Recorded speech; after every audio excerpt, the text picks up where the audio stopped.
Baik, Assalamualaikum warahmatullahi wabarakatuh. Waalaikumsalam Kami, warahmatullahi wabarakatuh. baik, terima kasih. Di sini kami perkenankan kelompok 8 dari kelas Hukum Ekonomi Syariah UPN Veteran Jawa Timur Fakultas Hukum akan memberikan presentasi terkait teori uang dan sistem keuangan syariah. Kemudian di sini adalah member dari kelompok kami. Yang pertama ada Era, kemudian ada Diva, kemudian ada Rafli, dan saya Adinda, dan juga ada Wahyu Fadila. Kemudian untuk sebagai pembuka, maka saya akan memberikan perkenalan terkait alur presentasi kali ini. Yang pertama nanti ada di bagian pertama akan ada saya, kemudian dilanjut di bagian kedua ada Era dan juga Diva, dan di bagian ketiga ada Rafli dan juga Fadil. Bisa kita lanjut kepada slide yang selanjutnya. Yang pertama adalah bagian pertama, uang dalam ekonomi syariah. Seperti yang kita tahu bersama bahwa uang ini merupakan suatu hal yang sangat penting dalam sistem perekonomian, baik itu ekonomi syariah maupun ekonomi konvensional. Uang menjadi satu hal yang menjadi syarat juga bagaimana perekonomian itu bisa berjalan. Lantas, dalam sistem ekonomi syariah, di sini saya akan memberikan pemaparan terkait peran uang di dalam ekonomi syariah. Ada dua kategori atau dua bagian yang dapat saya simpulkan. Yang pertama adalah uang sebagai alat tukar. Sebagai alat tukar di sini merupakan syarat untuk melakukan transaksi, baik itu jual beli maupun pembayaran dan juga beberapa transaksi-transaksi yang membutuhkan uang lainnya. Uang sebagai alat tukar ini pertama kali juga menjadi inovasi dari adanya sistem barter, di mana saat itu sistem barter ini dinilai sudah cukup menemukan hambatan yang banyak, di mana seseorang merasa kesulitan dalam menemukan barang yang diincar, sehingga hal ini memunculkan adanya uang yang digunakan sebagai transaksi atau syarat pembayaran. Kemudian yang kedua adalah uang sebagai alat satuan hitung. Alat satuan hitung di sini digambarkan uang sebagai standar ukuran harga dalam kegiatan transaksi. Artinya, uang ini memberikan nilai terhadap suatu barang sehingga barang itu bisa dibeli atau em, memiliki harga, katakanlah kalau kita kenal sebagai harga, sehingga ada hal yang dapat dilakukan sebagai transaksi jual beli dalam hal ini. Kemudian uang juga harus memiliki kekuatan dan daya beli yang bersifat tetap. Artinya, uang harus bersifat stabil, sehingga dalam hal ini nilai uang tidak berubah-ubah sepanjang waktu, sehingga masyarakat bisa memakai uang itu secara konsisten dan juga secara efektif. Kemudian ada juga hal yang menjadi perhatian dalam sistem uang dalam ekonomi syariah, maka uang ini diutamakan untuk digunakan sebagai kebermanfaatan bersama atau masyarakat untuk digunakan sebagai masyarakat luas dalam hal pembelian dan juga transaksi yang lainnya. Hal ini juga berkaitan dengan adanya flow konsep dan juga public goods, di mana uang ini dilarang untuk ditimbun atau dimanfaatkan secara pribadi karena hal itu bisa menghambat ekonomi dan juga beberapa kebermanfaatan terkait ekonomi lainnya. Sehingga uang pastinya dalam ekonomi syariah digunakan sebagai kepentingan umat atau kepentingan masyarakat. Dalam hal ini, ekonomi bisa selalu untuk ekonomi dapat selalu berjalan dan juga memberikan manfaat kepada sesama. Lantas, kemudian kita akan membahas terkait sistem ekonomi syariah yang akan dilanjutkan oleh Era dan juga Diva.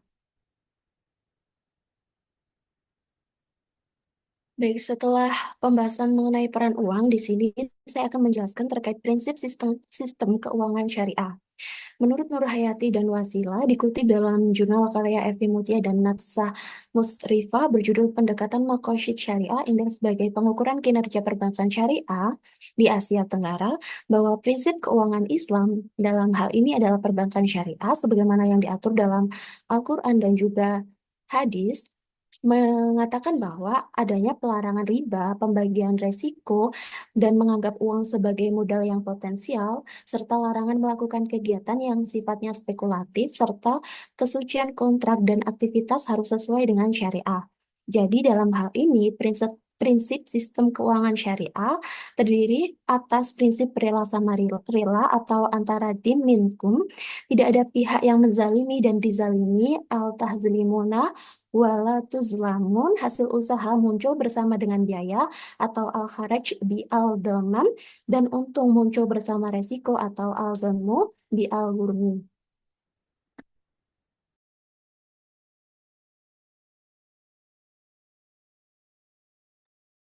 Selanjutnya, setelah penjelasan tentang prinsip-prinsip dari sistem keuangan syariah, saya akan menjelaskan tentang perbedaan sistem keuangan syariah dengan sistem keuangan konvensional. Yang pertama, pada sistem keuangan syariah melakukan investasi yang halal saja. Namun pada sistem keuangan konvensional, investasi dilakukan dengan yang halal dan yang haram. Lalu untuk poin kedua, perbedaan pokok antara bank konvensional dengan bank syariah terletak pada landasan falsafah yang dianutnya. Pada sistem keuangan syariah ini memperoleh keuntungan dari transaksi dengan prinsip bagi hasil, jual beli atau sewa menyewa. Sedangkan pada sistem keuangan konvensional memakai perangkat bunga.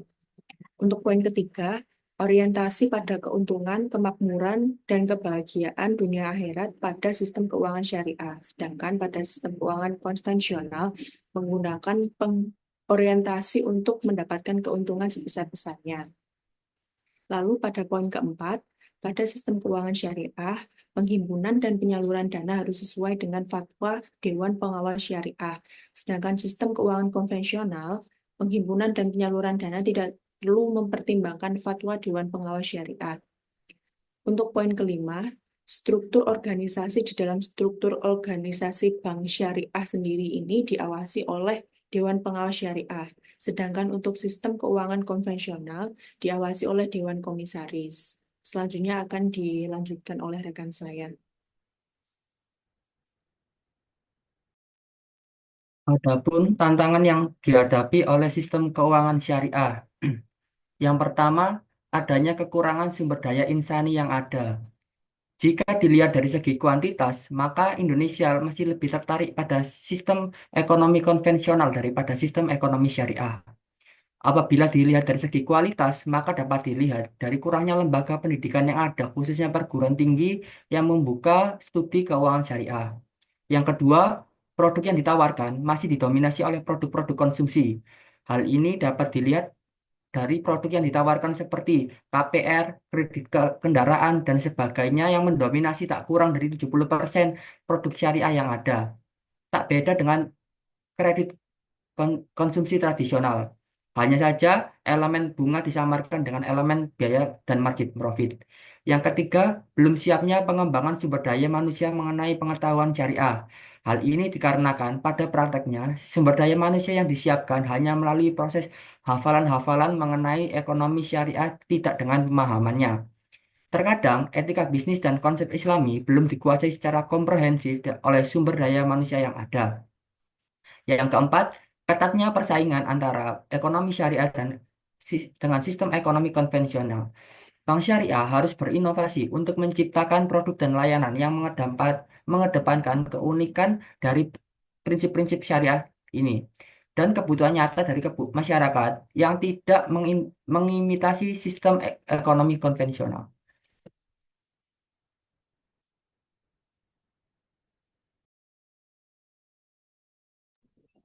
Lalu adanya upaya yang dapat dilakukan dengan adanya tantangan dari sistem keuangan ekonomi syariah. Upaya yang dapat dilakukan seperti misalnya pada tahun 2006, Bank Indonesia mengeluarkan sebuah peraturan bagi industri perbankan syariah, yaitu peraturan tentang PBI nomor 8 garis miring 3 garis miring PBI garis miring 2006. Pada peraturan tersebut terdapat materi penerapan office channeling bagi bank-bank syariah.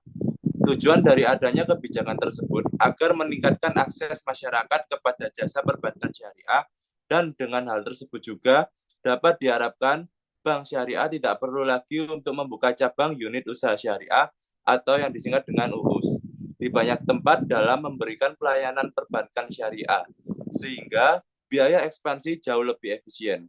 Lalu, dengan adanya sistem office channeling tersebut, diharapkan market share dapat meningkat dan mengalahkan market share perbankan konvensional dan dapat membuat sistem keuangan syariah akan lebih jika ada interaksi kuat dengan sektor real, salah satunya melalui pengembangan industri halal seperti halal food, lalu Islamic fashion, lalu halal farmasi, lalu Islamic tourism, dan sebagainya. Hal ini penting untuk meningkatkan value added kegiatan ekonomi berbasis syariah sehingga bisa meningkatkan share ekonomi syariah di dalam perekonomian nasional. Adapun sumber referensi yang kami gunakan dalam membuat presentasi ini terdapat 6 jurnal mengenai prinsip keuangan syariah maupun prinsip ekonomi konvensional. Sekian dari presentasi dari kelompok kami mengenai teori uang dan sistem keuangan syariah. Sekian, wassalamualaikum warahmatullahi wabarakatuh.